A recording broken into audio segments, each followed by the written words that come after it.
All right, we begin this hour with a Fox News alert. You're looking at him now. Former New Jersey Governor Chris Christie reportedly jumping into the race for the White House. The Republican set to make a formal announcement next week in New Hampshire. That's right. This all comes as former President Donald Trump is set to campaign today in Iowa, just a day after Florida Governor Ron DeSantis kicked off his Great American Comeback Tour in Des Moines, where he said a lot of interesting stuff. That's exactly right. And then Trump is going to have that town hall right here on Fox tomorrow night with Sean at 9 p.m. Griff Jenkins joins us now from Washington with the latest. It's starting to heat up, and the boxing gloves are coming out, aren't they?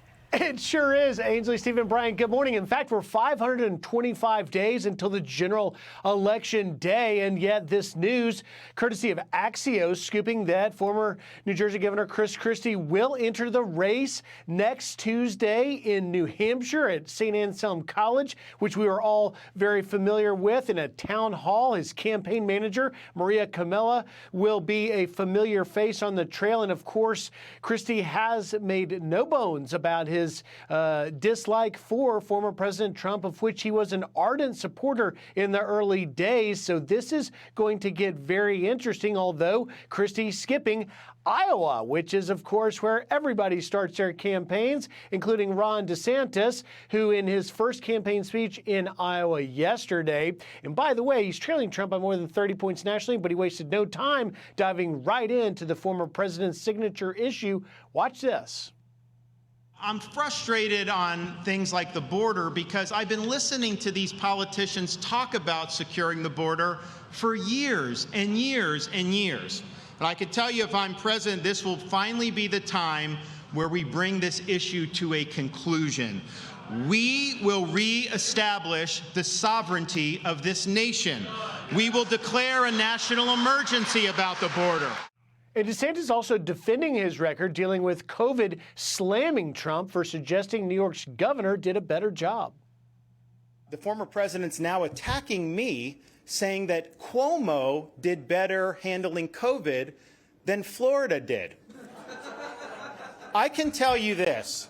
I could count the number of Republicans in this country on my hands that would rather have lived in New York under Cuomo than that lived in Florida in our freedom zone.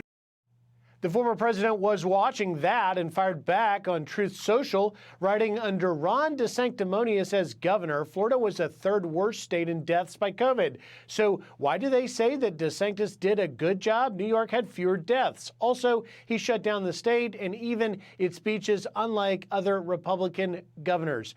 Meanwhile, on the other side of the fence, the White House won't say when or if President Biden plans to hit the campaign trail. It's been more than a month since the re-election announcement. Is President Biden going to hold a campaign event ever? So I will say this to you, Peter. As you know, we follow the rule of law here. We believe in following the rule of law as it relates. Hold on. As Not it relates. You to weigh in on the impact of the election, just his schedule. So you can't say if he will be campaigning for re-election. I'm just not going to comment from here. And then on 2024 re-election. And this is interesting. The Wall Street Journal says that Wall Street isn't happy with either of the front runners, writing, everybody is hoping for a miracle, said one senior deal maker, one of more than 20 people the Wall Street Journal spoke with to gauge Wall Street's mood around the election. Nobody wants Biden and nobody wants Trump. Well, Iowans are going to get Trump today, and he will be in a town hall tomorrow with Hannity, so we'll hear more on that. Meanwhile, more about that Axios scoop that Christie is going to get into the race. It'll be interesting to see what path he believes he has and exactly who will be supporting him. That's yet to be seen. More than 500 days to go to that until that election, guys. We'll see what happens. Hey, Griff, did you say he's skipping Iowa? Yep. Well, I don't know if he's skipping it. He's right just, now. from what Axios is saying, Brian, he will launch next Tuesday in New Hampshire. And, of course, Iowa is where everybody starts. That's why DeSantis and Trump are there this week. We'll see if Christie doubles back to go there soon. My guess is he will. It says he's expected to make an announcement at a town hall in St. Anselm College at 6:30 p.m. Eastern time on Tuesday. It says that Christie's 60 years old. He's a former close Trump ally who now calls the former Trump a coward and a puppet of Putin. So they used to be close, and now they're running against each other. The puppet of apparently. Putin stuff sounds like Adam Schiff. That's not going to fly. Right. Thank you, Griff. That's right. Chris Christie was in the Trump camp until the election of 2020, and then when Trump was talking about how it's rigged and stolen and stuff like that, Christie, as former federal prosecutor, just said, yeah, that's, we can't say stuff that is not true. And so that's when he got off the Trump train. It's going to be interesting. Ultimately, when we see the first debate with all the Republicans on the stage, I mean, nobody is a better debater in the Republican squad than Chris Christie. Oh, really? See, I think Trump. You think Chris Christie's better than Trump? As a former federal prosecutor, he is able to prosecute a case. And I remember back when he was, running against other people. He was always very effective. Of course, back then there were a zillion people, and so he didn't get as much time. But ultimately, let's see what happens on Tuesday. Well, DeSantis has 4 stops in Iowa today, and Trump, as Griff mentioned, is there today. He'll be there tomorrow for that town hall.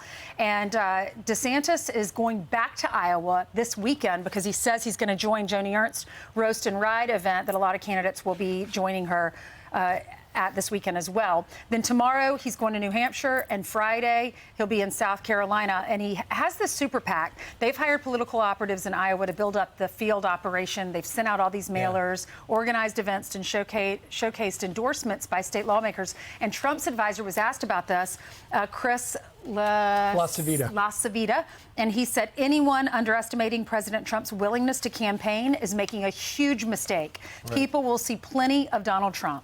All right, well, you're seeing shots of Ron DeSantis now. Yesterday, he gave a series of speeches. He's going to have his first stop in a 12-city tour throughout Iowa. He's going to stop over in New Hampshire and come back. Some subtle shots at Trump. Restoring sanity means we got every major institution in our country going on ideological joyrides. We have to be guided by reality, by facts, by our enduring principles. So it could be 3 shots at common weaknesses of the president. They say he makes things up. They say he flies off the handle. For example, attacking Kayleigh McEnany is insane. She's one of the best press secretaries ever.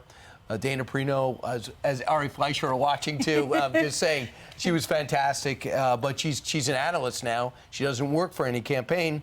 I also think that him going right at Trump and saying, I did better than Governor Cuomo when it comes to COVID. And just when Ron DeSantis talks about spending and the former president, that's really on Congress, too. The former president wasn't writing the checks. He also had an omnibus jammed down his throat.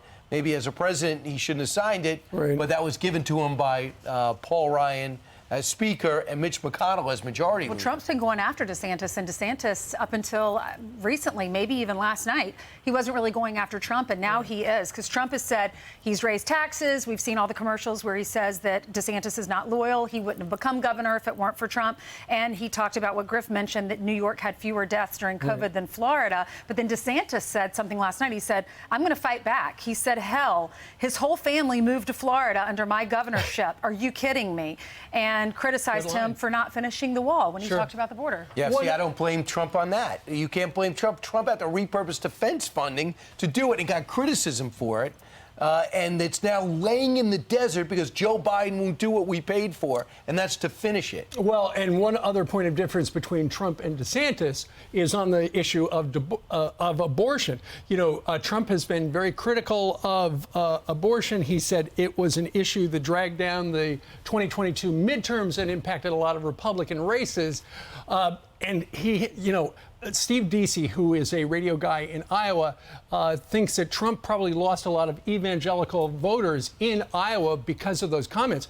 Keep in mind, abortion right now is in front of the Iowa State Supreme Court because they, just like Ron DeSantis and Florida, have a 6-week abortion ban. Ultimately, the Supreme Court of Iowa is going to decide whether or not it becomes law, but Iowa and Ron DeSantis are on the same page as Iowa, whereas Donald Trump... That's a tough one, isn't it? It is because it's about abortion, but at the same time, to a lot of the evangelicals who go to the caucuses, abortion is very important, and they like 6 weeks.